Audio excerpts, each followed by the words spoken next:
quan em van oferir fer la Neus, van passar diverses coses. Per una banda, clar, diguem-ne, una alegria, una satisfacció molt gran, perquè penso, hòstia, fer un paper així no te l'ofereixen cada dia, però per altra banda també vaig pensar quina responsabilitat, no?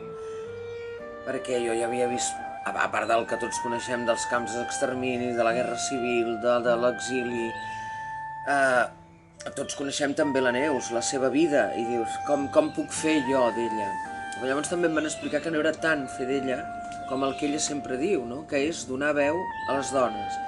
És a dir, és una mica fer, no de mèdium, però jo sempre dic que és com una mica fer de mèdium entre ella i l'espectador, i entre ella i totes aquelles dones que van morir i que van haver de passar tot allò.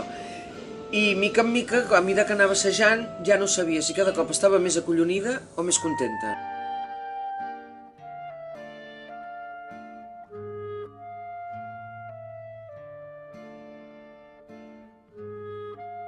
I espero que vingueu tots, que vingueu tots a veure la funció.